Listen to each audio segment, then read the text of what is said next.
The same circle. ठीक है ना, ये इसके इक्वल हो गया। ठीक है भाई, इससे आपको क्या मिला, इससे आपको साइड मिली। फिर ध्यान से देखिए जरा, OM ये इस ट्राइंगल में भी आता है और इस ट्राइंगल में भी आता है, दोनों में कॉमन है। तो OM is equals to OM क्या हो गया, कॉमन हो गया, है ना। इससे भी आपको क्या मिला, इस ट्राइंगल का एक साइड और इस ट्राइंगल का एक साइड। तो यहाँ पे मैंने लिख लिया, ये समझने के लिए मैं लिखता हूँ कि कौन सा कॉन्ग्रुएंसी लगने वाला है, कौन सा लगेगा।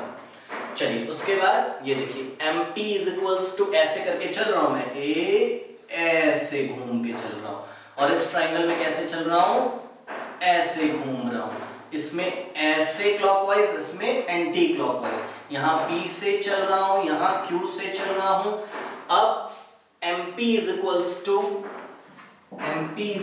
To MQ। ऐसा क्यों है, because M is the mid point of, ये देखिए गिवन है ना, PM is equals to MQ बोलो या आप MP is equals to QM बोलो, बात सेम है। MP is equals to MQ because M is the mid point of PQ। तो ये दोनों भी सेम है, इससे भी आपको क्या मिला, साइड। तो देयरफॉर ट्राइंगल, कौन सा ट्राइंगल, POM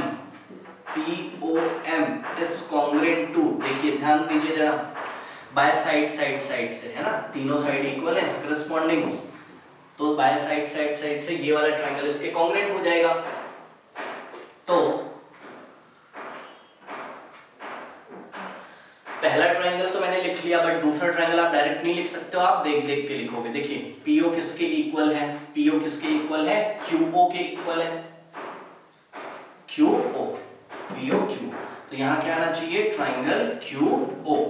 ठीक है, OM किसके इक्वल है, वो OM के इक्वल है, तो OM की जगह क्या आना चाहिए, OM ही आना चाहिए, नीचे आ गया। ठीक, अब बिल्कुल ठीक है। नाउ अप्लाइंग CPCT, तो by CPCT corresponding parts of congruent triangle, तो एंगल OMP, एंगल ये वाला जो होगा, angle OMP is equals to angle OMQ, ये दोनों एंगल्स आपस में इक्वल होंगे ना, corresponding parts of congruent triangle are equal. ठीक है ना, यहां से ऐसे मैंने सीजर से काटा और इस ट्राइंगल को ऐसे पलट के रख दिया, इसको ऐसे इसके ऊपर रखा, तो ये वाला जो एंगल है वो पूरी तरीके से इसको कवर कर लेगा, मतलब ये दोनों एंगल इक्वल हैं। तो ये दोनों एंगल इक्वल हैं, बट ये दोनों एंगल देखिए जरा, अगर इक्वल हैं तो ये दोनों क्या बनाते हैं, लीनियर पेयर बनाते हैं। तो सपोज ये x है तो ये भी कितना हो जाएगा, x। तो मैंने दोनों को इक्वल टू x कर लिया, लेट कर लिया। ठीक है, दोनों को मैंने x के इक्वल अज्यूम कर लिया। Now x plus x is equals to कितना हो जाएगा, 180 डिग्री, बिकॉज ये दोनों मिलके क्या बनाते हैं, लीनियर पेयर, क्योंकि PQ क्या है, एक स्ट्रेट लाइन है ना, तो लीनियर पेयर है, लीनियर पेयर फॉर्म करते हैं। तो x plus x 180, x plus x कितना होता है, 2x is equals to 180 degree. फिर x की वैल्यू आपको फाइंड करनी आती है, dividing by 2 on both side. तो ये कितना हो जाएगा, x की वैल्यू कितनी हो गई, 90 डिग्री। बट x की वैल्यू 90 डिग्री हो गई, x था क्या, एंगल OMQ, एंगल OMQ और साथ में एंगल OMP दोनों इक्वल है, मतलब x की वैल्यू कितनी आ गई, 90 डिग्री, मतलब एंगल OMP भी 90 डिग्री और एंगल OMQ भी 90 डिग्री है। तो therefore OM is perpendicular to chord PQ। Proof तो आपको दोनों तरीके से आ सकता है कि सेंटर से जो परपेंडिकुलर डालते हैं वो कॉर्ड को बाइसेक्ट करता है, और अगर सेंटर से ज्वाइन करने वाला लाइन सेगमेंट कॉर्ड को बाइसेक्ट करता है तो वो उस पे परपेंडिकुलर होता है।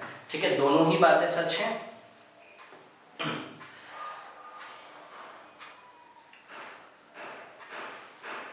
ठीक है, नेक्स्ट है, एक स्टेटमेंट आपको याद रखना है, वो मैं आपको नोट करा दे रहा हूं।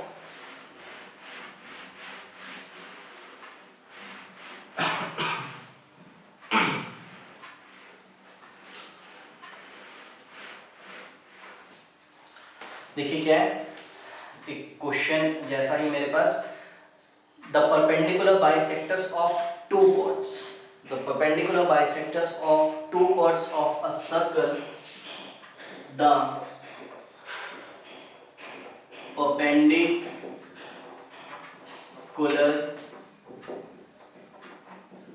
bisectors of two chords. अब देखिए ये कॉर्ड्स कैसी भी हो सकती हैं, इक्वल भी और अनइक्वल भी, उससे मेरे को मतलब नहीं है, बस टू कॉर्ड्स हैं वो कैसी भी हो सकती हैं, ठीक है। The perpendicular bisectors of two chords of a circle, two chords of a circle intersect at its center, at its center मतलब ये अगर प्रूफ करने के लिए आता है तो उसको हम कैसे करेंगे, देखिए पहले इसको समझ लीजिए। मान लीजिए मेरे पास कोई सर्कल है, ठीक है, और सर्कल का ये सेंटर O है। क्या बोला जा रहा है, the perpendicular bisector of two chords. तो ये मेरे पास कोई कॉर्ड है, ठीक है, कोई कॉर्ड मेरे पास है P Q और कोई कॉर्ड है मेरे पास RS। इन दोनों कॉर्ड्स के परपेंडिकुलर बाइसेक्टर हमें प्रूफ करना है। दोनों कॉर्ड्स के परपेंडिकुलर बाइसेक्टर कहाँ पे मीट करते हैं, सेंटर पे मीट करते हैं, ठीक है। तो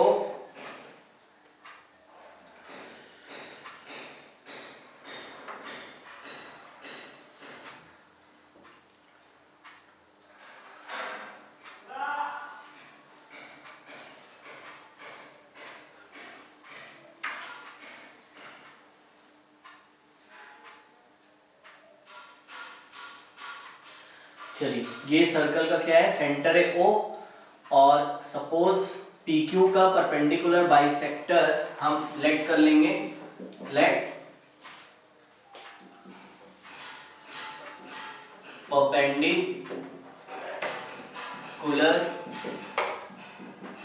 perpendicular bisector of PQ। PQ का जो परपेंडिकुलर बाइसेक्टर है सपोज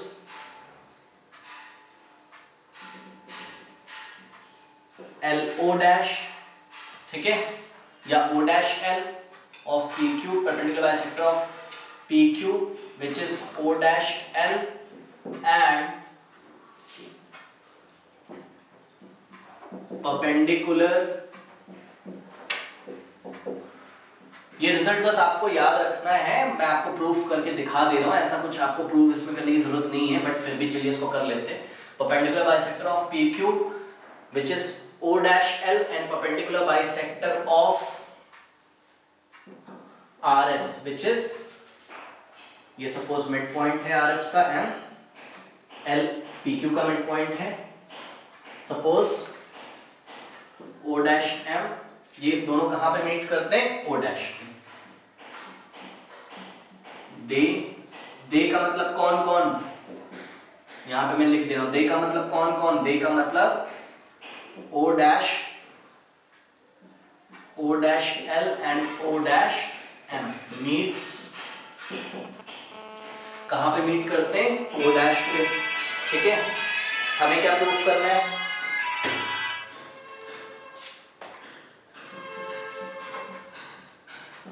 हमें प्रूफ क्या करना है, हमें प्रूफ करना है कि इसका जो परपेंडिकुलर बाइसेक्टर उसका जो परपेंडिकुलर बाइसेक्टर है वो कहां से जाता है, सेंटर से जाता है। इसका मतलब ये O डैश और O कोई अलग अलग पॉइंट नहीं है, ये दोनों पॉइंट सेम पॉइंट है। इसका मतलब हमें प्रूफ करना है कि point O dash coincides with point O, हमें ये प्रूफ करना है। अगर ये वाला पॉइंट इससे कोइंसाइड कर दे तो मतलब ये वाला पॉइंट कहीं और नहीं पड़ा हुआ, यहीं पे पड़ा हुआ है, और ये अगर यहाँ पे पड़ा होगा तो LO डैश शिफ्ट होके ऐसे आ जाएगा और MO डैश शिफ्ट होके ऐसे आ जाएगा, ठीक है। इसका मतलब इसका जो परपेंडिकुलर बाइसेक्टर है और इसका जो परपेंडिकुलर बाइसेक्टर है वो कहां से जाता है, O से जाता है, ठीक है। तो ये हमें करना है। तो देखिए इसको किस तरीके से करेंगे, हमने ज्वाइन कर लिया L को O से और O को M से, ये दोनों हमने ज्वाइन कर लिया है। यहाँ पे मैं L ले ले रहा हूँ, थोड़ा सा शिफ्ट कर दे रहा हूँ, ठीक है। ज्वाइन कर लिया हमने, ज्वाइन OL एंड OM, इसको हमने ज्वाइन कर लिया कंस्ट्रक्शन में, ठीक है।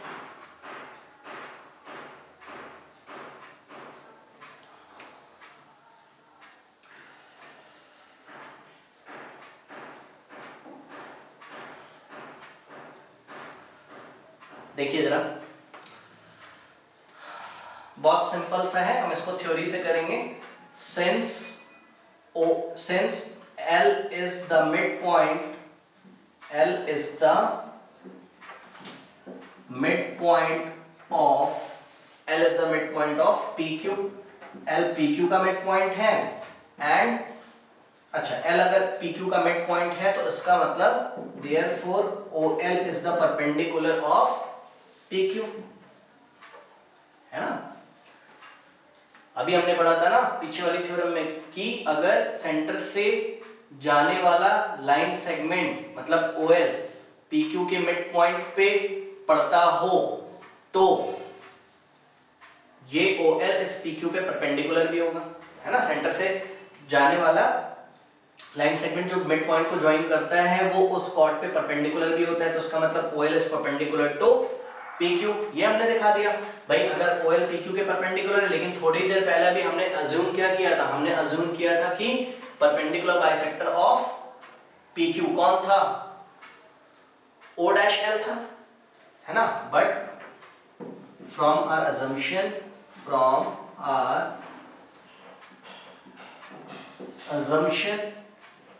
O' L is also perpendicular to PQ, O' L भी PQ के परपेंडिकुलर है, मतलब ये भी OL भी और O' L दोनों ही PQ के परपेंडिकुलर बाइसेक्टर है। इसका मतलब ये पॉइंट यहां नहीं है, कहां है, यहीं पर है, मतलब O' L lies along OL। तो हम क्या लिखेंगे, यहां पे मैं कर दे रहा हूं, इसको प्रूफ करने की कोई जरूरत नहीं है, फिर भी मैं आपको प्रूफ करा दे रहा हूं। Therefore OL lies along O', मतलब lies along का क्या मतलब होता है, ये दोनों जो लाइन है, ये लाइन सेगमेंट O' और OL ये कोइंसाइड करती हैं ऐसे, ठीक है। दोनों एक साथ ही लाई करती हैं, अलग अलग नहीं। तो वही मैंने लिखा है OL lies along O', तो therefore अगर ये वाली यहां पे मैं बना के दिखाता हूं, ये देखिए O', और OL एक ही साथ अगर लाई करें तो इसका मतलब ये दोनों पॉइंट कोइंसाइड करते हैं। कौन कौन से वाले, O' और L। तो therefore point O' and point, या इसको ऐसे लिख सकते हैं, therefore point O' coincides with point O। Similarly इसी तरीके से हम दूसरे को भी दिखा सकते हैं। Similarly M is the midpoint of